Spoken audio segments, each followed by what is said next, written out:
할렐루야. 아멘. 오늘도 주님 예배하는 자리에 나오신 여러분을 주님의 이름으로 환영합니다.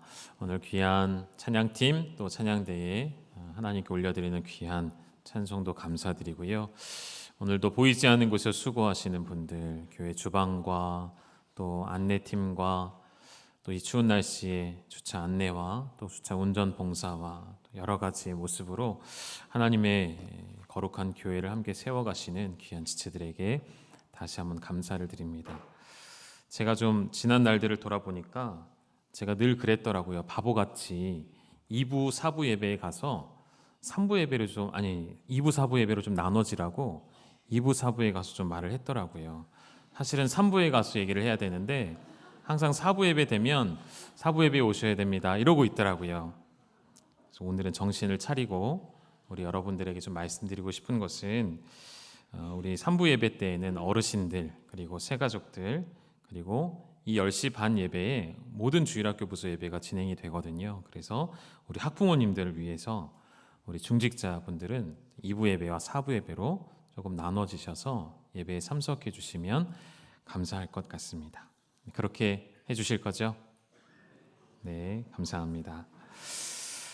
성경에는 하나님의 백성들에게 해야 할 일과 하지 말아야 할 일을 분명하게 명확하게 나누어서 가르쳐 주시는 것 같습니다. 오늘 본문에서는 우리가 경계해야 할 일과 힘써야 할 일이 무엇인지를 구분해 놓으셨는데 화면에 좀 띄워드릴게요. 간단하게 이렇게 경계해야 할 일은 16, 17절에 힘써야 할 일은 18절, 19절에 해 놓았는데요. 이것은 결국 왕에게만 해당되는 것이 아니라 이스라엘이 왕이 될 자에게만 해당되는 것이 아니라 오늘 살아가는 우리 모두에게 주시는 말씀이라고 여겨집니다. 그리고 또한 구분하는 일, 그러니까 경계할 일과 힘써야 할 일을 구분하는 것이 아니라 실제 우리 삶에서는 어떤 의미로는 두 가지 영역 모두 다 힘을 쏟아야 할 일이죠. 특별히 저는 경계할 일에 대하여 더 힘을 쏟아야 할 것 같습니다. 왜냐하면 경계한다는 일은 그저 관심을 두지 않는 것으로 끝나지 않거든요. 적극적이고 능동적인 반응을 하지 않으면 우리가 경계해야 할 일들은 어느샌가 나도 모르는 사이에 우리의 내면을 침범하고 우리를 다스리려고 하기 때문인 것이죠. 눈에 보이지 않는 울타리가 있다고 생각을 해보십시오. 그 울타리를 지켜내는 힘이 필요합니다. 경계선을 만드는 것이죠. 이 경계선은 다른 사람과 나 사이에 있는 경계선이 아니고요. 그러한 경계선은 무너져야 하겠고요. 우리가 지켜야 할 바운더리라는 것은 죄와 세상으로부터의 경계선이라는 것이죠. 마치 성벽 위의 파수꾼이 밤새도록 성벽을 지켜내는 졸음과 싸워야 하고 자신의 연약함과 싸워내야만 하는 그 밤새 지켜내는 힘, 그러한 노력이 우리의 몸과 영혼을 지키는 일에도 반드시 필요하다는 것이죠. 또 하나 이런 질문으로 오늘 말씀을 좀 시작해 보고 싶어요. 우리는 왕이 될 수 있는가? 우리는 왕인가? 라는 질문입니다. 이게 어떤 의미인지 잘 모르시겠죠? 먼저 답을 드리면 저는 두 가지 의미로 yes라고 답을 드리고 싶어요. 우리는 왕이 될 수 있습니다. 두 가지 측면인데요. 하나는 하나님께서 우리를 왕 같은 제사장으로 불러주셨기 때문이죠. 베드로전서 2장 9절에 있는 말씀처럼 하나님은 우리를 택하셨죠. 같이 한번 읽어보실까요? 시작. 그러나 너희는 택하신 족속이요 왕 같은 제사장들이요 거룩한 나라요 그의 소유가 된 백성이니 이는 너희를 어두운 데서 불러내어 그의 기이한 빛에 들어가게 하신 이의 아름다운 덕을 선포하게 하려 하심이라. 아멘. 하나님은 우리를 택하셨고 왕 같은 제사장들로 불러주셨고 거룩한 나라가 되게 하셨습니다. 우리는 그러한 존재로 이 땅을 살아가는 것이죠. 하나님의 아름다운 덕을 선포하며 그러한 존재로 살아가도록 부름받은 백성이라는 것이죠. 이 왕은 통치자를 의미한다기보다는 하나님의 대리자가 되어서 하나님의 뜻을, 하나님의 덕을 세상 가운데 선포하며 전파하는 자인 것이죠. 또 한 가지의 측면, 부정적인 측면으로서 우리는 왕이 될 수 있습니다. 어떤 왕일까요? 우리의 아집과 고집을 끝까지 포기하지 않으므로 내 인생에 내가 왕이 될 수 있습니다. 한 가지 사건을 좀 떠올려 볼까요? 민수기 16장 1, 2절에 보면 고라당이라고 불리어지는 사람들이죠. 고라와 다단과 아비람과 온이 당을 짓고 모세와 아론을 거스르게 되었습니다. 이런 거스르는 일은 하나님의 이름을 핑계 삼아 거스렸어요. 우리도 하나님과 교통할 수 있다. 하나님이 너희에게만 말씀하시느냐? 나에게도 말씀하신다. 너희만 지휘관이 될 수 없고 우리가 지휘관이 되어 백성을 다스리겠노라 라는 그들의 마음은 결국 하나님의 이름을 핑계 삼아 모세와 아론의 권위를 내리고 백성들이 볼 때에는 옳게 보였을지도 모르겠습니다. 그래서 250명이 되어지는 지휘관들이 함께 이들을 따르게 되었죠. 그러나 결국 그들의 행동은 하나님 앞에 스스로를 높이는 왕의 자리에 앉고자 하는 욕심과 교만으로부터 시작된 죄였다는 것을 하나님은 그냥 좌시하지 않으셨죠. 여러분, 왕이라는 사람은 어떤 존재일까요? 거짓된 왕, 아집과 고집으로 가득한 왕이라는 존재는 어떠한 사람일까요? 참된 왕이신 하나님을 인정하지 않고 자신을 높이기를 좋아하는 사람이지 않을까요? 또 왕이란 어떤 사람일까요? 남들을 자기 발 아래 두기를 좋아하는 사람이죠. 자신을 기쁘게 하는 일이라면 수단과 방법을 가르지 않고 매진하는 사람이 이 세상의 왕이 아닐까요? 오늘 신명기 말씀에 왕이 갖춰야 할 덕목들을 쭉 나열하고 있는데 이 문제 제기를 좀 먼저 한다면요. 이스라엘 공동체는 본래 신정 국가이죠. 체제 자체가 신정 국가는 아니지만 그 말처럼 하나님의 직접적인 통치를 받는 리더가 세워지고 그 리더가 그 공동체를 이끌어 가도록 하나님은 세워 놓으셨다는 것이죠.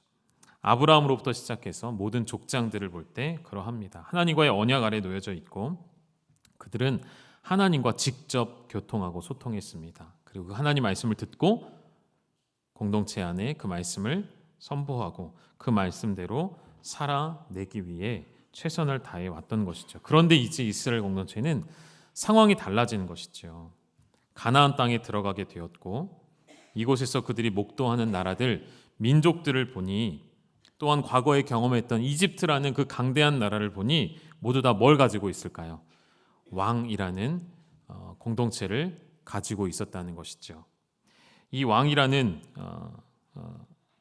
체제를 가지고 있는 나라들이 얼마나 강력했는지를 맛보았기 때문에 여기서 중요한 것 한 가지 좀 짚는다면 우리에게 그런 습성이 있다고 말씀드렸었죠. 무언가를 좋아 보이는 것을 보면 혹은 나에게 없는 것을 보면 우리는 그것을 목표로 삼습니다. 그것을 가져와야 직성이 풀리는 것이죠. 그것을 내 것으로 삼아야만 하는 것이죠. 이스라엘 백성들이 그랬다는 것이죠. 왕정 체제가 부러웠고 그들의 강함이 부러웠습니다. 그것을 가져와야 된다고 생각했죠. 이스라엘은 왕정 국가들보다 지금 하나님의 통치 아래에 있다는 것이 얼마나 놀라운 특권이고 은혜인지를 기억했어야 합니다. 그러나 하나님은 그들의 본성을 아셨기에 미리 오늘 이 신명기 말씀을 통해 가르쳐 주셨다는 것이죠. 설교를 두 명이 하는 것 같은 느낌이 자꾸 드네요. 네. 어디까지 얘기했죠? 우리 말씀을 좀 보실까요? 14절의 말씀을 한번 읽어보시겠습니다. 14절 시작. 내가 내 하나님 여호와께서 내게 주시는 땅에 이르러 그 땅을 차지하고 거주할 때에 만일 우리도 우리 주위의 모든 민족들 같이 우리 위에 왕을 세워야겠다는 생각이 나거든. 중요한 말씀이 있어요. 누구와 같이 되려고 하는 것일까요? 우리 주위의 모든 민족들과 같이. 보아하니 저들의 모습이 좋아 보이는 거예요. 저들의 굳게 쌓아올린 성벽이 튼튼해 보이고요. 그들이 가지고 있는 군사력이 좋아 보이고요. 이런 모든 것들은 결국 왕이 있으니까 가능한 것이구나라는 생각이 들게 된다는 것이죠. 결국 실제로 가나안 땅에 들어갔을 때 그들의 눈에 보기에 어디까지나 사람의 기준에서이겠지만 강력해 보이는 민족들을 경험하면서 우리도 왕을 세워달라는 요청을 하게 되어지죠. 그때 이 말씀을 기억하라는 것이었죠. 한 구절 더 보실까요? 15절입니다. 같이 읽으시죠. 시작. 반드시 내 하나님 여호와께서 택하신 자를 내 위에 왕으로 세울 것이며 내 위에 왕을 세우려면 내 형제 중에서 한 사람을 할 것이요 내 형제 아닌 타국인을 내 위에 세우지 말 것이며.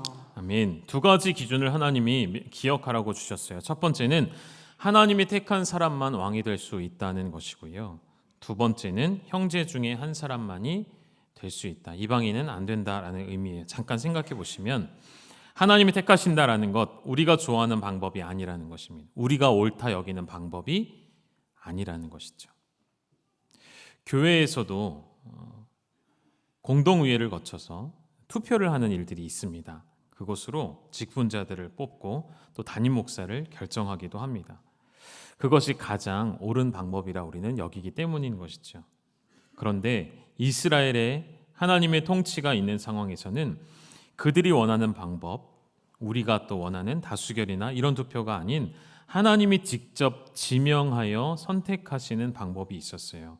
그럼 이것은 결국 따지는 것은 방법의 문제가 아니고요. 하나님의 통치를 받느냐 아니냐의 문제가 된다는 것이죠. 당장 그들 앞에 서 있는 모세를 보면 그들은 알아야 했습니다. 모세라는 사람이 자신의 의지로 여기까지 끌고 온 것이 아니라 하나님께서 그에게 사명을 주셨고 그를 부르셨고 그를 그 자리에 세우셔서 이스라엘 공동체를 여기까지 이끌고 왔다는 것을 그들은 기억해야 했다는 것이죠. 또 한 가지, 형제 중에 한 사람이라는 것은 타국인이 아니어야 한다는 전제가 붙어 있습니다.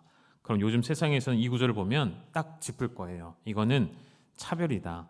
옳지 않은 차별 아닌가요? 누구든지 왕이 될 수 있는 것 아닌가요? 라고 반문할 수 있을 것입니다. 그런데 제가 드리고 싶은 말씀은 신명의 말씀을 비롯해서 구약 성경을 관통한 여러 맥 가운데 하나가 구별이라는 단어이죠. 곧 거룩이라는 단어이죠. 하나님은 이것을 차별하는 것이 아니라 구별하기를 원하셨어요. 아브라함으로부터 나오는 민족 가운데서 이 이스라엘 백성들이 하나님의 언약으로부터 벗어나지 아니하도록 이 백성을 지키시려는 하나님의 방법이 구별해내는 것이었습니다. 이미 이스라엘 백성들은 가나안 땅에 들어가기 전에 여러 민족들이 혼합되어져 광야를 이동해 왔었습니다. 그 가운데에는 정말 하나님이 어떤 분이신지 온전히 깨닫지 못하는 백성들도 있어 왔다는 것이죠. 계속 반복되는 신명기의 말씀, 가나안 땅에 들어가거든 우상을 섬기지 말고 이방 민족들과 교류하지 말고 그들의 신을 받아들이지 말라는 명령이 주어지죠. 왜 하나님 그런 명령을 주실까요? 그들과 섞이게 되어질 때에, 그들과 가까이 하게 되어질 때에 그들의 영향을 받지 않을 수가 없어요. 여러분 잘 생각해 보십시오. 늘 부정적인 이야기를 하는 사람 옆에 있으면 나도 부정적인 사람이 됩니다. 저도 그런 경험들이 있었습니다. 저도 그런 경험을 해보았기 때문에 말씀드릴 수가 있는데요. 부정하기 시작하면 나도 부정하게 되어지죠. 이방 민족들이 하나님께서 그래서 처음부터 가나안 민족들을 다 진멸하고 쫓아내라 명령하신 것은 하나님의 잔인함을 드러내시려는 것이 아니라 하나님의 나라와 백성을 지켜내시기 위한 방편 중에 하나이셨던 것이죠. 이 두 가지 명제 아래에 왕이 세워지면 하나님이 택하신 자 그리고 이스라엘 백성 중에 한 사람인 왕이 세워지게 될 때에 이제 본론이죠. 경계해야 할 것 세 가지와 힘써야 할 것 세 가지를 가르쳐 주셨습니다. 신명기 17장 16절 17절에 경계해야 할 것 세 가지가 나와 있습니다. 한번 정리해 보면 첫째, 병마를 많이 두지 말라. 둘째, 아내를 많이 두지 말라. 셋째, 은과 금을 많이 쌓지 말라는 것이죠. 여러분 병마를 많이 둔다는 것은 뭘 의미할까요? 군사력이죠. 힘이죠. 나라가 갖는 굳건한 힘을 의미합니다. 당시 고대 근방의 가장 강력한 국가는 어디였을까요? 그 당시에는 이집트, 애굽이었습니다. 특히 이집트에는 좋은 말, 좋은 명마가 많이 있는 곳이었습니다. 그래서 주변 국가들이 다 그렇게 했어요. 좋은 말을 얻기 위해서는 애굽에서 말을 가져와야 한다. 애굽으로 돌아가지 말라는 말씀도 하나님이 함께 주셨는데 여러분 애굽으로 돌아가지 말라는 것은 어떤 의미를 갖고 있을까요? 정말 중요한 의미를 갖고 있습니다. 잘 들어보십시오. 하나님은 출애굽의 역사를 통해서 그 당시 가장 강력했던 이집트라는 나라를 완전히 멸망시키셨어요. 완전히 패배시키신 거예요. 보기 좋게 그들은 참패를 당한 거예요. 모든 나라들 앞에 웃음거리가 되어버린 것이죠. 그 안에 하나님이 행하신 일이 무엇입니까? 그들이 섬기는 모든 거짓된 우상들을 10가지의 재앙을 통해 하나하나 다 깨트리고 부숴버리셨다는 것이죠. 그럼 이 출애굽에 담겨져 있는 의미가 무엇이겠습니까? 세상이 가장 강하다고 말하는 것, 세상이 가장 힘이 있다라고 말하는 것, 그 거짓된 우상들을 의지하지 말고 그것들을 보기 좋게 물리치신 그 하나님만을 의지하라는 말씀인 것이죠. 하나님 앞에 패배할 수밖에 없는, 인간으로 보기에는 강력하나 하나님 앞에는 태풍 앞에, 큰 바람 앞에, 촛불과도 같은 존재인 이집트 앞에, 그 이집트에게서 힘을 얻으려는 어리석은 행동을 하지 말라는 하나님의 경고의 메시지가 아닐까요? 그런데 이 병마를 두지 말라는 말씀을 불과 3번째 왕이었던 솔로몬 왕이 정면으로 어기게 되어지는 것을 봅니다. 우리 솔로몬을 잠깐 살펴보고 싶은데요. 역대하 9장 25절에 가면 솔로몬이 가지고 있는 병거의 숫자를 나열합니다. 병거를 매는 말의 외양간이 4,000개입니다. 마병만 12,000명, 병거성에도 있고 예루살렘 왕에게도 두었습니다. 그냥 단지 솔로몬의 말이 많다는 것이 문제가 아니고요. 역대하 9장 28절에 가면 여기서 이제 문제가 드러나죠. 솔로몬을 위하여 애굽과 각국에서 말들을 가져왔다더라, 이런 표현이 나옵니다. 결국 그 말을 어디서 가져왔다고요? 애굽에서요. 솔로몬의 강력한 국방력이 어디로부터 오는가? 애굽으로부터 왔다는 것이죠. 여러분, 애굽이라는 단어는 성경에서 세속적인 문화를 나타내는 말이기도 합니다. 다시 말하면 돌아가지 말아야 할 땅, 벗어나야 할 땅, 애굽으로 돌아가지 말라는 그 하나님의 말씀은 결국 그냥 육체적으로 그 땅을 밟지 말라는 땅이 아니라 하나님만 사랑하라는 말씀이 되는 것이죠. 다른 것 의지하지 말고 너희 위에 계신, 너희를 직접 통치하고 다스리시는 그 전능자이신 하나님을 의지하라라는 말씀이 되는 것이죠. 자신의 힘을 길러서 스스로를 지키는 세상의 군왕들의 길을 걷지 않기를 원하시는 하나님의 마음이 담겨져 있는 말씀인 것이죠. 여러분, 이 말씀은 마음이 내키면 지키고 형편이 되지 않으면 지키지 않아도 되는 그런 말씀이 아닙니다. 반드시 지켜야 하는 그들의 생명과 직결이 되어지는 말씀들입니다. 이 왕에게 주시는 지켜야 할 것 3가지, 경계해야 할 것 3가지 모두가 다 마찬가지입니다. 이 모든 말씀들이 가볍게 여길 수 있는 것이 아니라 그들의 생명과 직결되었다는 것, 조금 후에 다시 말씀을 드릴게요.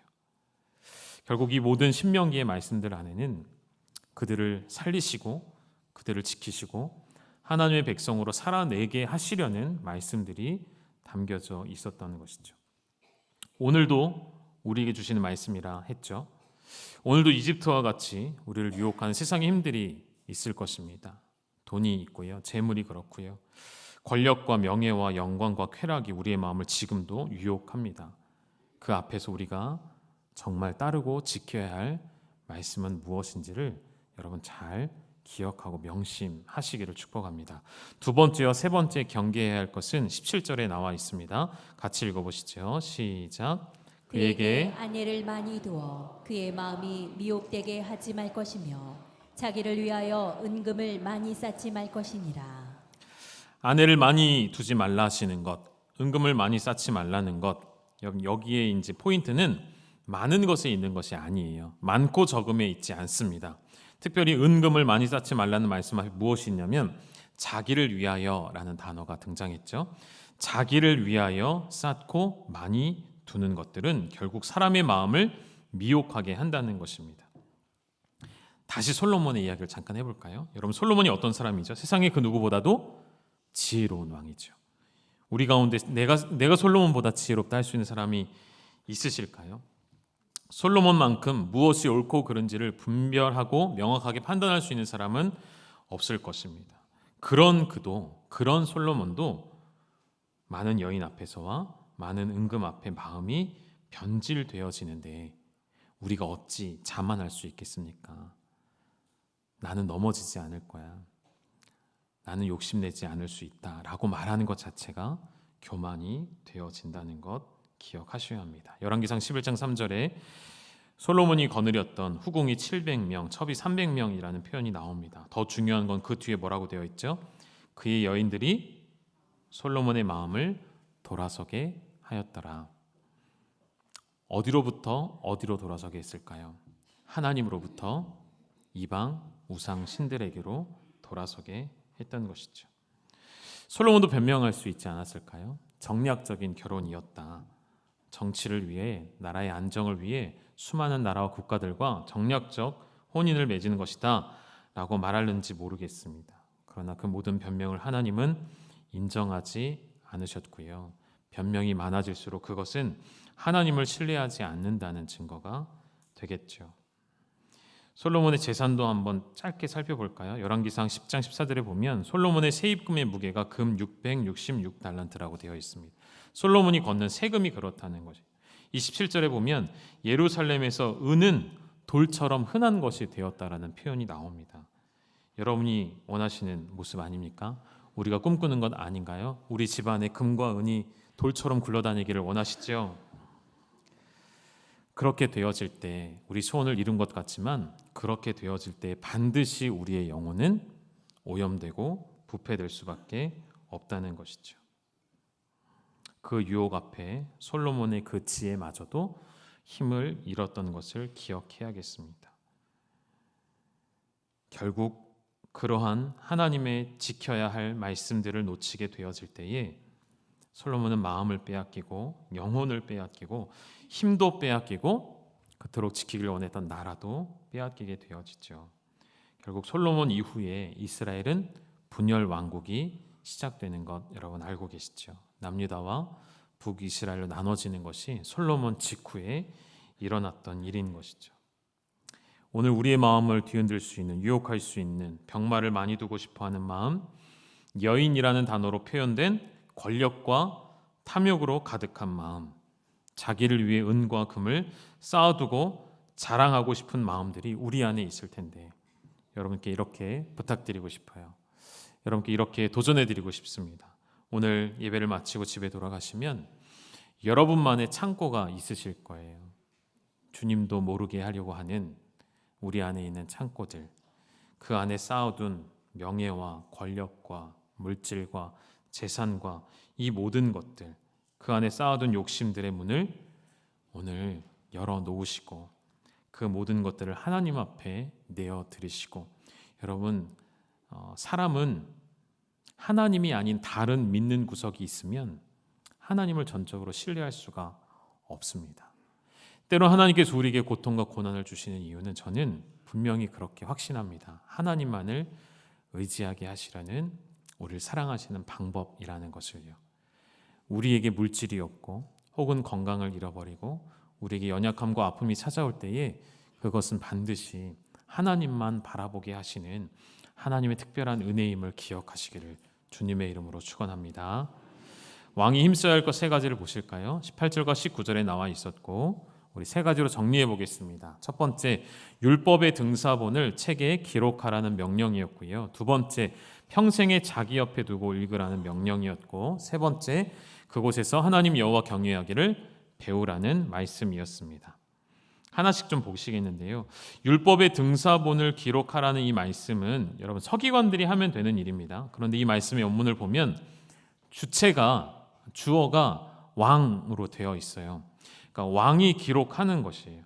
그러니까 왕이 시켜서 신하들이 할 수도 있으니까 왕이 주어가 될 수 있는데요. 오늘 이 말씀을 문자 그대로 좀 받아보면 왕이 직접 율법서의 등사본을 기록한다라는 의미로 한번 받아들여 볼까요? 지금도 유대 사회에 가면, 유대인들이 있는 회당에 가면 거기에 모세오경하고요, 시가서, 선지서 같은 것들이 이제 히브리어로 기록되어 있는 두루마리들이 있다고 합니다. 대개는 인쇄본들이고요. 간혹 가다가 발견할 수 있대요. 실제 손으로 필사해 놓은 귀한 등사본을 볼 수 있는 것이죠. 이 얘기를 좀 하고 싶어서인데 화면에 좀 띄워주실까요? 인터넷 찾아보면 다 나오는 내용들인데요. 유대 서기관들이 사본을 만들 때 엄격한 규칙을 가지고 있습니다. 눈으로 좀 그냥 보시죠. 대략 이런 겁니다. 열마다, 행마다 정확한 숫자를 맞춰야 하고요. 한 글자라도 틀리면 완전히 파기합니다. 다 썼어도요. 모세오경 다 써도 마지막 구절에 틀리면 고쳐 쓰는 게 아니에요. 전체를 파기합니다. 강렬이 정확히 30글자에 맞춰져야 하고 아무 잉크로나 할 수 없어요. 미리 준비되고 구별된 잉크를 쓰고요. 외워서 하지 않습니다. 외워서 하지 않는다는 것 무슨 말일까요? 평생 필사를 한 사람들은 머릿속에 성경이 가득하거든요. 그것을 외워서 하지 않습니다. 문자 그대로 한 글자씩 옮겨 적습니다. 여러분 필사 해보실 때 그런 것 많이 하시지 않습니까? 머리가 좋으신 분들은 한 구절 정도 쭉 읽고 외워서 안 보고도 쭉 쓸 수 있으잖아요. 그렇게 하지 않는다는 거예요. 틀릴 수도 있을 뿐더러 그렇게 하는 것은 거룩하지 않다고 여겼기 때문인 거예요. 예복을 입어야 하고요. 하나님의 이름이 나올 때마다 펜을 새 것으로 바꿔 썼다고 합니다. 심지어 옆에 왕이 있어도 여호와의 이름을 쓰는 동안에는 왕에게 경의를 표하지 않는데요. 하나님의 이름을 기록하는 중이니까. 그런 믿음과 그런 신실함으로 말씀을 옮겨 적었다는 것이죠. 그것을 지금 왕이 해야 한다고 한번 생각을 해보시죠. 얼마나 힘든 일이 될까요? 얼마나 쉽지 않은 일일까요? 그런데 반대로 그 의미를 생각하면 여러분 이 필사는 반드시 왕이 해야만 하는 일입니다. 왜죠? 왕은 모든 것을 결정하고 모든 것을 판단하는 위치에 있어요.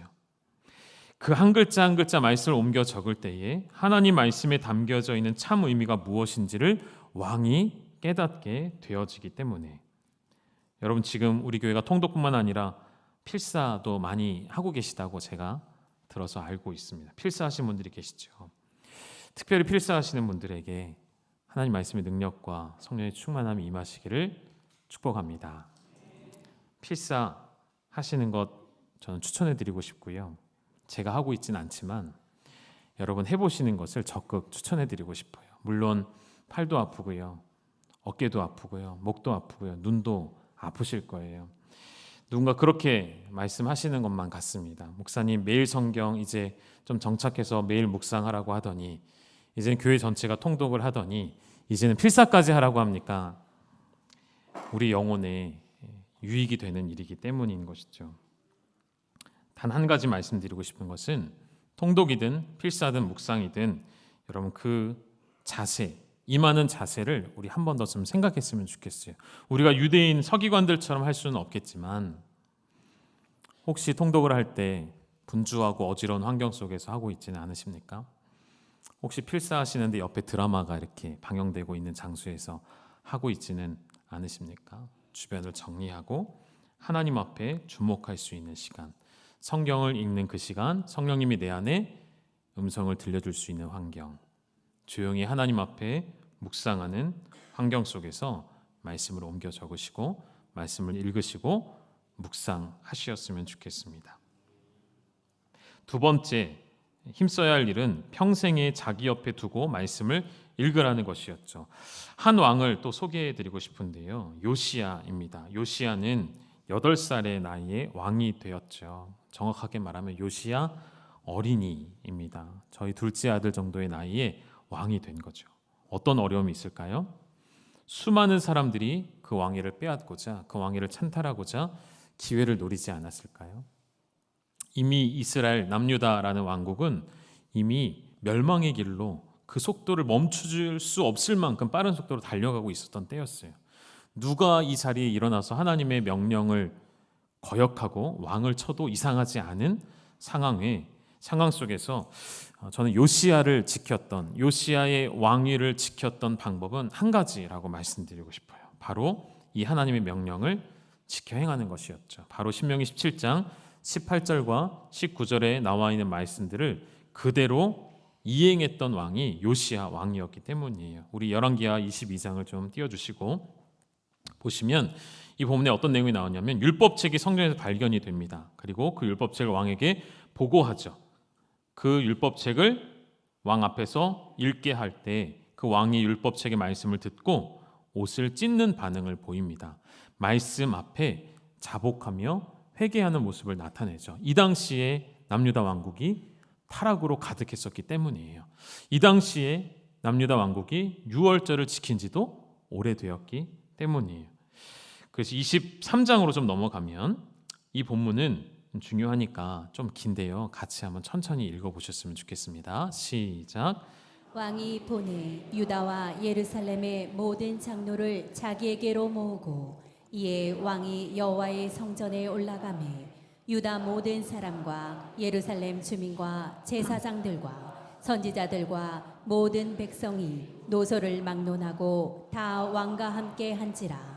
왕이 여호와의 성전 안에서 발견한 언약책의 모든 말씀을 읽어 무리의 귀에 들리고 왕이 단위에 서서 여호와 앞에서 언약을 세우되 마음을 다하고 뜻을 다하여 여호와께 순종하고 그의 계명과 법도와 율례를 지켜 이 책에 기록된 이 언약의 말씀을 이루게 하리라 하매 백성이 다 그 언약을 따르기로 하니라. 아멘. 하나님의 말씀, 하나님의 율법책을 가지고 그것을 읽고 묵상하고 그 말씀에 따라 언약을 세우며 마음과 뜻을 다한 바로 신명기 말씀을 실행한 것이죠. 그렇게 하였더니 멸망으로 치닫던 유다 공동체가 요시야 왕 때만큼은 하나님이 평안을 허락해 주십니다. 다시 언약책에 기록된 대로 유월절을 지켜 행하기도 하였던 때인 것이죠. 여러분, 하나님의 말씀을 지켜 행하는 것이 생명이 되어짐을 여러분 기억하시길 축복합니다. 마지막 세 번째, 그 말씀 속에서 우리가 배워야 하는 것, 하나님 여호와 경외하는 것이죠. 읽고 순종하는 것, 그것이 요시야 왕이 한 일인데요. 말씀을 가까이 두었던 이유는 그 말씀을 그냥 읽고 끝내는 것이 아니었죠. 요시야가 어떻게 했죠? 말씀을 읽은 대로 언약을 세우고 모든 백성들과 그대로 행하기를 힘쓰게 되어집니다. 그 언약의 말씀을 이루고 그 언약대로 따르기로 결단하고 움직이는 것이죠. 여러분, 통독 왜 하시죠? 그냥 말씀을 읽는 것이 즐거워서입니까? 통독 자체가 우리의 목적이 아니죠. 필사하는 것 자체가 목적이 아니죠. 왜 필사하고 왜 통독하고 왜 묵상합니까? 지난주에 말씀해 드렸던 것처럼 여러분, 기도를 왜 하시죠? 하나님 다 아시는데 왜 할까요? 그 기도의 시간이 바로 하나님과의 놀라운 친밀의 시간이기 때문인 것이죠. 그 기도의 시간이 하나님을 경험하는 시간이기 때문인 것이죠. 하나님의 마음을 알아가기 위하여 우리는 말씀을 읽는 것이죠. 하나님께서 어떠한 말씀을 내게 주시는지를 얻기 위하여, 그리고 그 말씀대로 살아내는 기준을 찾기 위하여 우리는 말씀을 읽는 것이죠. 말씀을 알고 말씀을 깨닫고 순종하고 행동으로 옮기려 우리는 말씀을 가까이 하는 것이죠. 그렇게 말씀의 뜻을 알아갈 때에 요시야는 누가 시키지 않아도 하나님만 경외해야 함을 알고 있었던 것이죠. 그러나 말씀에서 멀어졌던 솔로몬 왕은 결국 하나님 경외하기를 멀리하게 되었던 것이죠. 이렇게 하나님이 지키라 힘쓰라 하셨던 일들에 힘쓸 때에 그 결과를 20절 마지막 20절입니다. 같이 한번 읽어보시죠. 시작. 그리하면 그의 마음이 그의 형제 위에 교만하지 아니하고 이 명령에서 떠나 좌로나 우로나 치우치지 아니하리니 이스라엘 중에서 그와 그의 자손이 왕위에 있는 날이 장구하리라. 아멘. 여러분, 교만하지 않고 좌로나 우로나 치우치지 아니하는 것. 여러분, 교만하지 않는 것은 다른 노력으로 되는 것이 아니고요. 매우 쉬운 단순한 일입니다. 하나님 말씀을 가까이 하는 사람은요, 교만해질 수가 없습니다. 하나님 말씀이 내 안에 충만한 사람은 결코 자만하지 않죠. 결코 치우치는 인생을 살아가지 않는다는 것입니다. 마지막에 뭐가 되어 있죠? 뭐라고 나와 있죠? 그의 자손이 왕위에 있는 날이 장구하리라. 이것은 곧 생명을 의미하는 것이죠. 다시 말씀드리면 하나님 말씀에 순종하는 것이 곧 우리의 생명 된다는 것이죠. 여러분, 우리가 믿는 이 믿음이라는 것이 어느 때부터인가 이미 우리도 서구 사회의 모습을 그대로 따라가고 있죠. 역사를 알기에 그렇게 하지 않으려고 하는데 세상의 강력한 도전 앞에, 세상의 거센 파도와 강물과 같은 흐름 속에서 교회도 휩쓸려 갈 수밖에 없는 것 같습니다. 점점 교회에 출석하는 예배 인원수가 우리도 유럽처럼 급속도로 줄어들고 있습니다. 사람의 힘으로 막을 수가 없는 일인 것 같습니다. 세상 사람들은 이제는 기독교라는 것을 더 이상 신앙과 믿음으로 여기지 아니하고 그저 기복적인 종교로 여기고 있는 시대가 된 것이죠. 우리 교회에 하나님이 정말 감사하게도 새가족들을 많이 보내주시는 것, 여러분 그것을 우리가 그냥 마냥 기뻐할 수 없는 문제라는 것이죠. 많은 사람들이 종교 생활을 하지만 진정한 영혼의 생명을 얻고자 하는 일에는 관심이 없는 시대가 되어지고 있다는 것이죠. 하나님 분명히 장구하리라라는 말씀을 주셨지만 그들은 어떤 삶을 살아왔죠? 당장의 눈앞의 이익과 당장의 나라를 강하게 하고 싶은 마음에 사로잡혀 있었던 것이죠. 우리도 마찬가지이죠. 우리의 영혼이 장구하리라는 약속의 말씀을 주셨지만 우리는 이 땅 위에서의 만족을 위해 오늘도 허덕이며 살아가고 있지 않느냐는 것입니다. 여러분 그러한 세상에서 깨어있는 성도가 되시기를 주님의 이름으로 축원합니다. 종교 생활이 아니라 진짜 믿음의 경건한 생활을 살아내시기를 주님의 이름으로 축원합니다. 주일을 성수한다는 것은 주일날 예배당을 찍고 돌아가는 것을 의미하지 않습니다. 정말 여러분의 삶이 하나님 앞에 하나님의 말씀을 듣고 말씀을 읽고 말씀을 배우시고 말씀을 지켜 행하는 것이 진정한 하나님의 나라를 지켜 행하는 이름을 기억하셔서 결론은 경계해야 할 일과 힘써야 할 일 그 모든 것 안에는 결국 우리의 믿음의 고백이 이렇게 나타나야 하는 것이죠. 우리 하나님만이 나의 왕이 되십니다. 하나님만이 나의 왕 되심을 인정하고 고백하시는 우리 열방교회의 모든 사랑하는 가족 되시기를 주님의 이름으로 축원합니다. 함께 기도하시겠습니다. 하나님 아버지, 내 안에 왕이 되고자 하는 마음이 있음을 인정합니다. 내 마음대로, 내 뜻대로, 내가 원하는 대로, 내 아집과 고집에 사로잡혀서 내 생각만이 옳다 주장해왔던 나의 인생, 하나님의 말씀보다 내 생각이 우선되어졌던 모든 나의 왕됨을 이 시간 내려놓게 하시고 왕이 된 자들에게 주셨던 경고의 메시지처럼 경계해야 할 일과 힘써야 할 일 앞에 결국 우리 주 여호와 하나님만이 나의 왕 되심을 겸손히 인정하고 우리의 생명이 되어지는 하나님의 말씀을 따라 주님을 배우고 주님을 경외하는 그런 거룩한 백성들이 다 되게 하여 주옵소서. 그러한 우리 열방교회가 되게 하여 주옵소서. 예수님의 이름으로 감사하며 기도 올리옵나이다. 아멘. 우리 시간 왕이신 나의 하나님, 그 하나님을 인정하는 고백으로 함께 찬양하시겠습니다.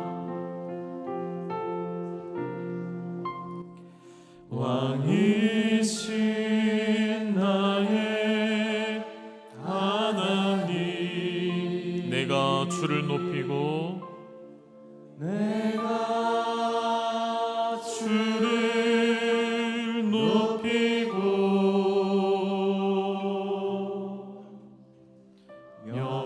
영원히 주의 이름을 송축하리다.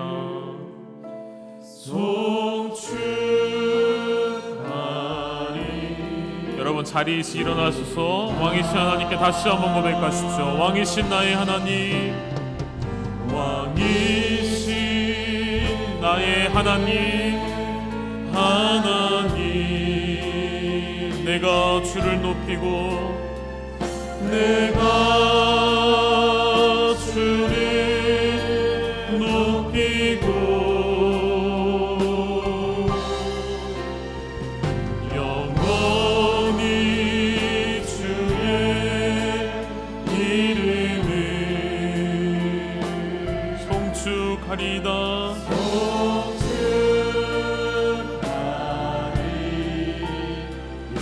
다시 한번 찬양합니다.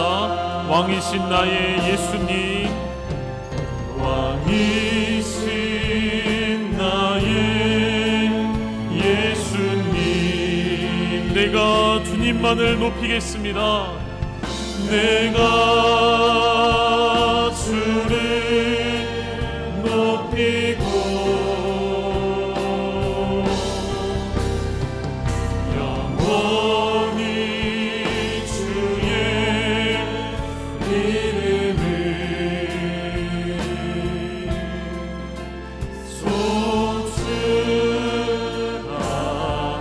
마지막으로 한 번 더 고백하실까요? 왕이신 나의 성령님, 우리 가슴에 손을 얹고 왕이신 나의 성령님, 내가 주를 높이고 영원히 주의 이름을 송축하리이다.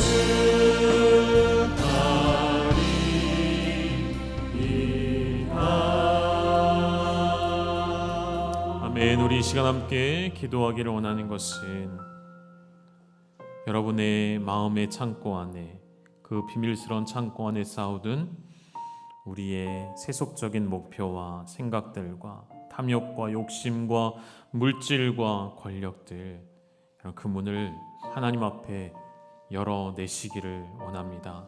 하나님께서 오늘 우리에게 그 문을 열고 나에게로 나오라, 그 마음의 창고 안에 오직 주의 율법과 말씀을 두라 말씀하십니다. 우리의 손에 쥐고 있는 그 능력이 강하여질수록 우리는 하나님을 떠날 수밖에 없는 것이죠. 하나님, 나에게 허락된 모든 것이 하나님의 것임을 인정하는 믿음의 고백과 하나님만이 나의 왕 되심을 인정하는 믿음의 고백, 영원토록 나의 평생에 주님의 이름만을 높여 드리기를 원합니다라는 믿음의 고백이 우리와 우리의 사랑하는 자녀들에게 증거되어질 수 있도록 그러한 삶을 살아내기를 결단하는 마음으로 우리 시간 합심하여 통성으로 함께 기도하시겠습니다. 하나님 아버지, 우리에게 오늘도 생명의 말씀 주시니 감사합니다. 살 길을 가르쳐 주시니 감사합니다. 그리하면 그만하지 아니하고, 그리하면 치우치지 아니하고, 그리하면 너희의 왕위가 장구하리라 말씀하신 하나님, 그리하면 너희의 생명이 이 땅 위에 길리라 가르쳐 주신 하나님, 이 땅에 만족된 삶이 아니라 내 영혼의 만족을 위하여 살아갑니다. 내 영혼의 만족 주시는 하나님만을 의지하며 나아가오니, 하나님, 오늘 예배하는 모든 심령들 가운데에 우리 안에 있는 모든 정욕과 탐욕과 명예와 괴롭들을 내려놓게 하시고, 내 마음속 가득한 곳에 쌓아두었던 세상을 동경하는 마음, 세상을 사랑하는 마음 다 내려놓게 하시고, 나의 하나님, 나의 예수님, 나의 성령님을 왕으로 인정하는 믿음의 고백과 삶으로 나타나게 하여 주시옵소서. 우리 자녀들에게 그러한 생명의 말씀 주기를 원하오니 그런 믿음의 세대로 거듭나게 하여 주옵소서.